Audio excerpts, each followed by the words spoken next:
Shalom, shalom, bien-aimés dans le Seigneur. C'est encore une fois votre bien-aimé Paul Ariel Malim Toto. À ce jour, je vais continuer avec l'enseignement que j'ai commencé à intituler Le Dieu des Alliances. Nous avons vu dans les Écritures que lorsque Dieu appelle quelqu'un, lorsque Dieu sauve quelqu'un, il fait alliance avec lui. Il a fait alliance avec plusieurs personnes dans la Bible. Et quand il a sauvé Noé de la déluge, de la pluie, il a fait alliance avec lui en disant qu'il ne détruira plus la terre par la déluge. Et Dieu avait juré. Et depuis cette année, depuis ces années-là, aujourd'hui c'est des milliers et des milliers d'années, Dieu n'a jamais détruit la terre par la pluie. Quand il a appelé Abraham, il lui a fait des promesses. Et après, Dieu a fait alliance avec lui. Vous lisez dans Genèse chapitre 17. Dieu dit ceci, verset 7. J'établirai mon alliance entre moi et toi, et tes descendants après toi, selon les générations. Ce sera une alliance perpétuelle à vertu de laquelle je serai ton Dieu et celui de ta postérité. Je te donnerai et à tes descendants après toi le pays que tu habites comme étranger, tous les pays de Canaan à possession perpétuelle, et je serai leur Dieu. Dieu, quand il a appelé Abraham, il lui a fait la promesse. Il a fait alliance avec lui. Et cette alliance était, je serai ton Dieu et le Dieu de ta descendance. Et dans cette alliance, Dieu a promis à Abraham qu'il donnera la terre sur laquelle il habitait comme étranger à sa postérité pour toujours. C'est-à-dire, quand Dieu appelle, il fait alliance avec quelqu'un.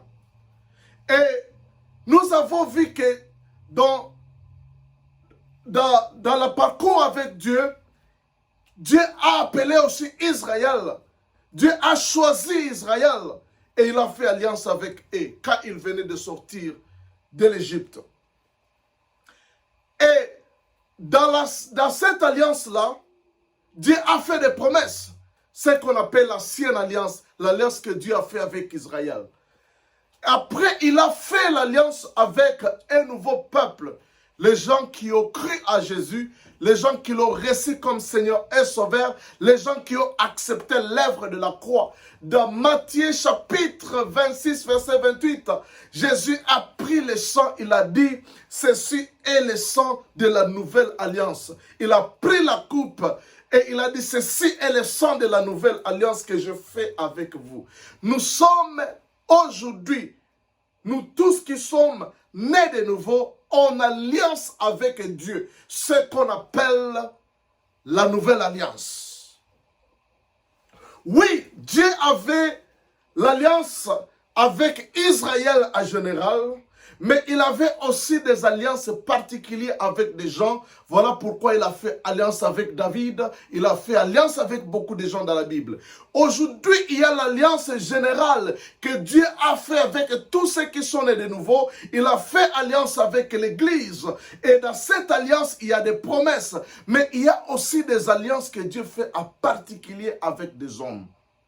Et bien aimé, quand tu marches avec Dieu, tu dois marcher en alliance avec lui.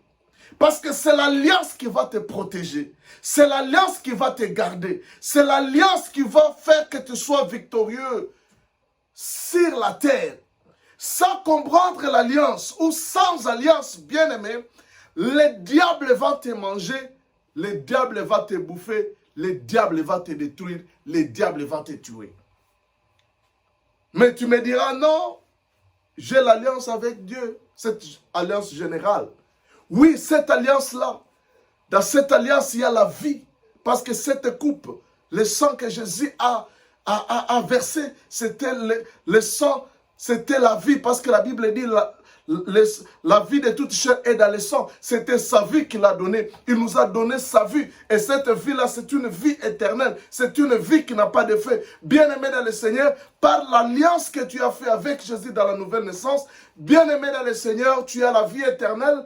Et quand il reviendra, tu iras avec lui. Et si tu meurs aujourd'hui, tu iras dans le paradis auprès du Seigneur. Ça, c'est évident. Pour tout celui qui est né de nouveau, c'est un fait. Tu es sauvé. Il n'y a plus de condamnation pour toi. Tu es passé de la mort à la vie et tu auras la vie éternelle. Mais dans ta marche avec Dieu, ici sur la terre, pour être victorieux, tu dois comprendre l'alliance. Tu dois marcher dans l'alliance. Et nous avons dit que l'alliance, c'était contrat. L'alliance, c'était deal entre deux personnes. Et dans cette deal, il y a ce qu'on appelle des clauses. Je ne sais pas en français comment on le dit. Il y a ce que vous rédigez en disant, bon, nous faisons cette alliance, ce contrat. Et dans ce contrat, tu auras ta part. Tu amèneras tes parts. Et tu auras ce que tu dois jouer comme rôle dans ce contrat. Par exemple, un contrat de business, il y a ce que nous apportons nos capitaux ensemble et nous convenons. C'est comment ce business va marcher. Il y a ce que je dois amener et toi ce que tu dois amener. Et nous mettons et nous faisons un contrat et dans ce contrat, il y a des bénéfices. Chacun doit jouer son rôle pour que ce deal puisse marcher. Et quand Dieu a fait alliance avec nous, bien aimé, il y a un rôle que chacun doit jouer dans cette alliance. Dieu a fait des promesses dans l'alliance.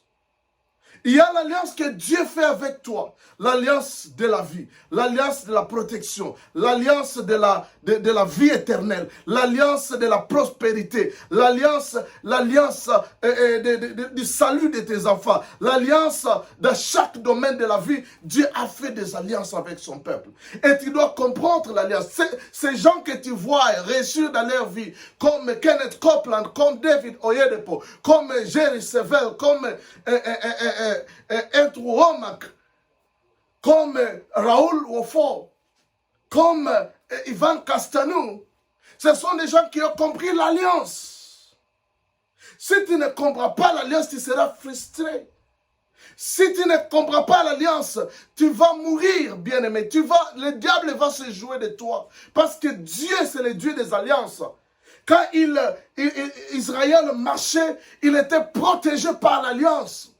L'alliance qu'il a fait avec son père, Abraham, Isaac et Jacob.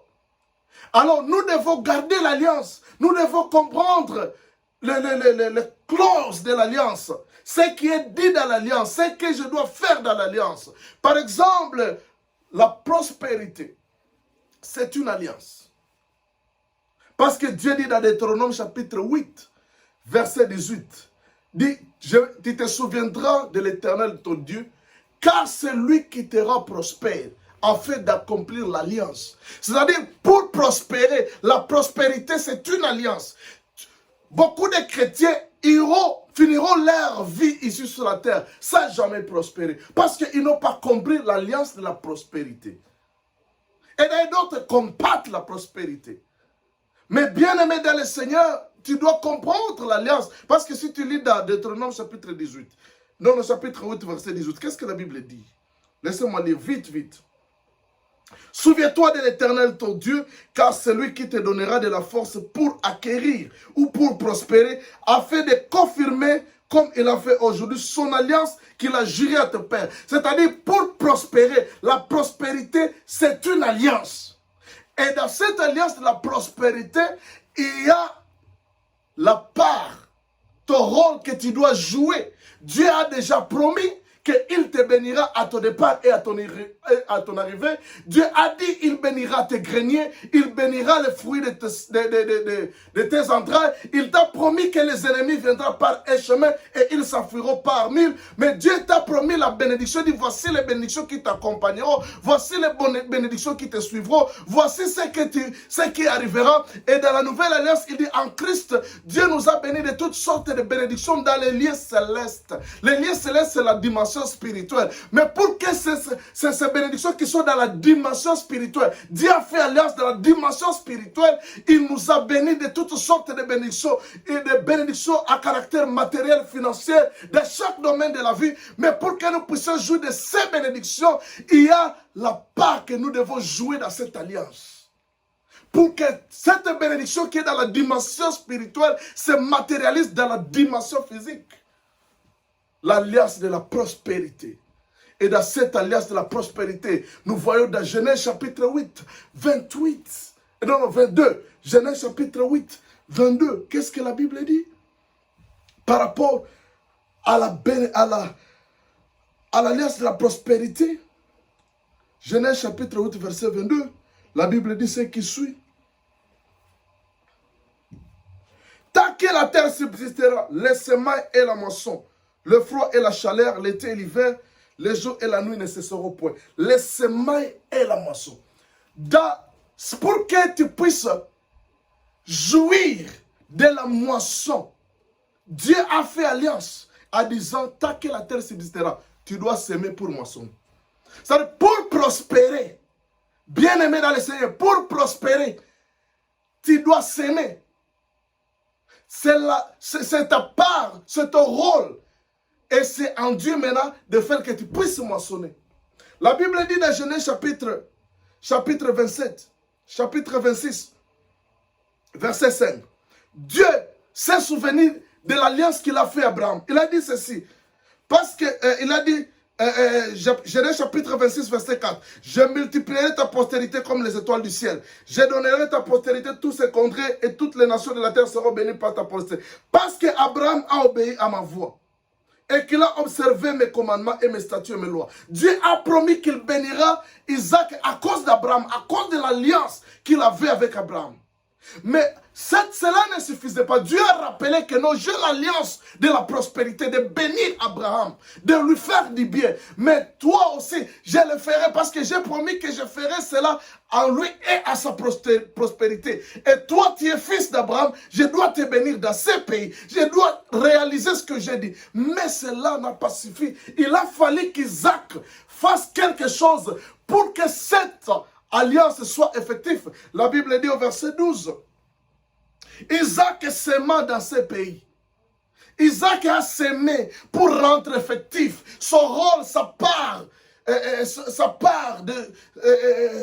son rôle, ce qu'il devait faire dans l'alliance, c'était de s'aimer. La Bible dit que Isaac s'aima dans ce pays et il recueillit cette année le centuple, car l'Éternel est béni. Il a recueilli les centuples parce qu'il a s'aimé. Il ne devait pas seulement rester avec la parole ou la promesse disant que Dieu a promis qu'il va me bénir et je reste fermant les mains sans rien faire. Il devait faire quelque chose. Il a s'aimé. La Bible dit, et il est recueillant cette année les centuples, car l'Éternel est béni. La Bible dit, cet homme devait riche. Alléluia. Il a s'aimé, il a fait l'action et il a commencé à devenir riche. La Bible dit, cet homme devait riche et il alla s'enrichissant de plus en plus jusqu'à ce qu'il devienne fort riche. Il avait des troupeaux de menus bétail, de gros bétail et un grand nombre de serviteurs. Et aussi les Philistins lui portaient avis. Alléluia, j'aime ça, j'aime ça. Cet homme devint riche, verset 13. Il alla s'enrichissant de plus en plus jusqu'à ce qu'il devint fort riche. Cet homme a prospéré. Il est devenu trop riche parce qu'il a compris son rôle à jouer dans l'alliance. S'il devait rester seulement avec la promesse, non, Dieu a promis qu'il me bénira dans ce pays, il fera ceci. Il devait attendre des années et des années et des années savoir. Toi aussi, pour activer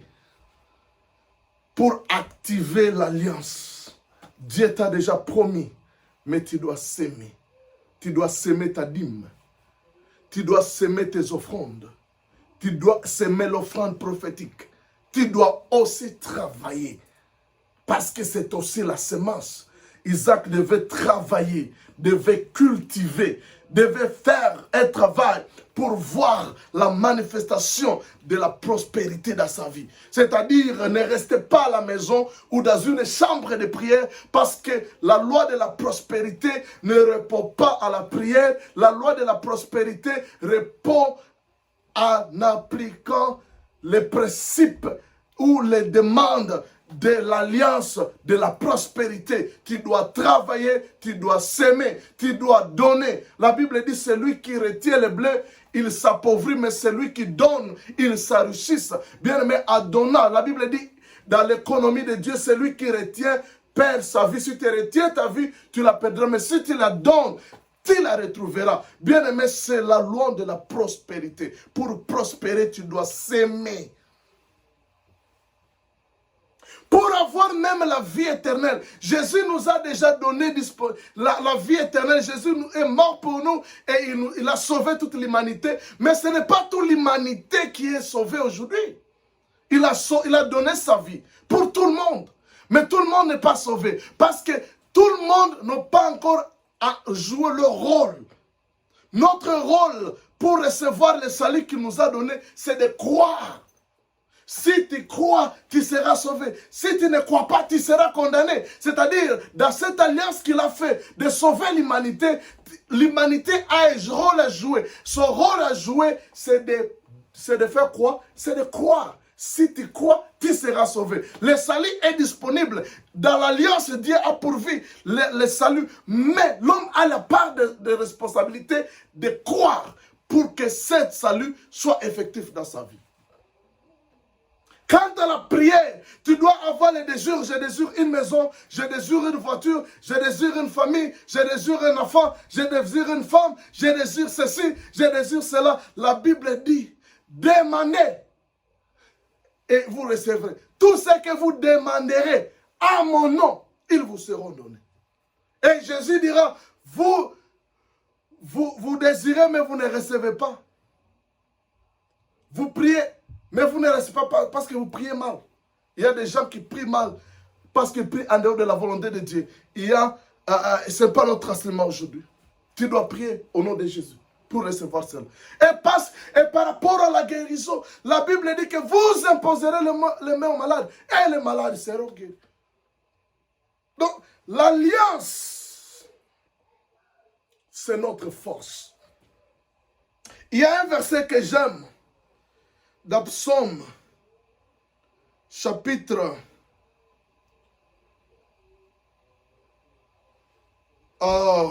89. Psaume, chapitre 89. Il y a un verset que j'aime beaucoup. Qu'est-ce que Dieu dit là? Psaume, chapitre 89. Il y a ce que Dieu dit et que j'aime beaucoup. Dans ce verset. Il dit dans le verset 21.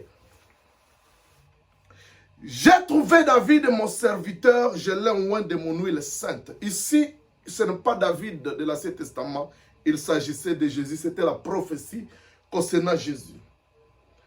Ma main le soutiendra et mon bras le fortifiera. L'ennemi ne le surprendra point et le méchant ne l'opprimera point. J'écraserai devant lui ses adversaires. Je frapperai ceux qui le haïssent. Ma fidélité et ma beauté sera avec lui. Et sa force se lèvera par mon nom. Je mettrai sa main sur la mer et sa droite sur le fleuve. Lui, il m'évoquera, tu es mon Père, mon Dieu et les rochers de mon salut. Et moi, je ferai de lui le premier-né, le plus élevé des rois de la terre. Là, il s'agit de Jésus. Il dit, je lui conserverai ma bonté et mon alliance lui sera fidèle. Si ses fils abandonnent ma loi et ne marchent pas selon les ordonnances, s'ils violent mes préceptes et n'observent pas mes commandements, je les punirai de la verge, leur transgression, et par des coups leur iniquité. Mais je ne lui retirerai point ma bonté et je ne trahirai pas ma fidélité. Je ne violerai point mon alliance et je ne changerai pas ce qui est sorti de ma bouche. Ici, il s'agit, je ne vais pas entrer dans la dimension prophétique de ces versets. Mais la Bible dit ceci, j'ai fait alliance avec David. Et je ne le trahirai pas. Je serai fidèle à mon alliance. Et cette alliance ne concerne pas seulement David, il concerne aussi ses enfants. Et ici, David dont on parle ici, c'est prophétiquement, parce que ce verset était plusieurs années, c'était c'était vraiment prophétique. Il s'agissait de notre Seigneur Jésus-Christ.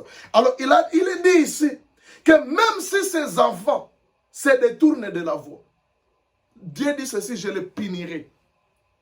Je les frapperai. Mais je ne retirerai pas mon alliance à leur égard. Il dit, s'ils violent mes préceptes, ses enfants, si ses fils abandonnent ma loi et marchent selon les ordonnances, et ne marchent pas selon ses ordonnances, s'ils violent mes préceptes et n'observent pas mes commandements, je les punirai de la Vierge. Bien-aimé, si tu pèches contre Dieu, il te punira. Et par des coups, leur iniquité, il te paiera des coups. Mais il dit, je ne violerai pas mon alliance. L'alliance, Dieu ne brise pas son alliance. Dieu a fait une alliance éternelle avec tous les saints, avec toi, bien-aimé dans le Seigneur. Moi, je sais qu'il y a une alliance sur ma vie. Il y a une alliance sur tout celui qui est sauvé. Il y a l'alliance de la protection sur ta vie. Tu dois connaître maintenant comment marcher dans cette alliance. Il y a l'alliance de la protection de tes enfants. Il y a l'alliance du salut de ta famille, parce que la Bible dit, crois au Seigneur et tu seras sauvé, toi et ta famille. Ta famille n'a pas le droit d'aller en affaire. Tu dois te tenir dans cette alliance et dire que personne dans ma famille n'ira en affaire. Il y a l'alliance de Psaume chapitre 119, et non 112, qui dit ceci, que les enfants de l'homme droit seront puissants sur la terre. Il sera puissant. Tes enfants doivent prospérer dans le terrain, dans le pays. Tes enfants doivent réussir dans la vie. Tes enfants ne seront jamais mendiants sur cette terre parce que tu as fait alliance avec Dieu. Tu dois comprendre l'alliance. Frère, bien-aimé, je vois que le temps nous fait défaut, mais tout ce que tu dois chercher à savoir, c'est l'alliance. Nous sommes en alliance avec Dieu. Et quand tu comprends l'alliance, tu n'auras pas peur. Il y a d'autres choses. Il suffit seulement de pratiquer l'alliance, de jouer ton rôle dans l'alliance et les choses marchent. Parce que ce n'est pas tout qui est résolu par la prière. Mais tu dois jouer ta part dans l'alliance et tu vas voir la gloire de Dieu. Amen. Que Dieu te bénisse pour aujourd'hui. Père, le Dieu de nos alliances, sois béni. Laisse que cet enseignement entre dans les cœurs de ton peuple et qu'ils comprennent l'alliance. Au nom de Jésus. Amen.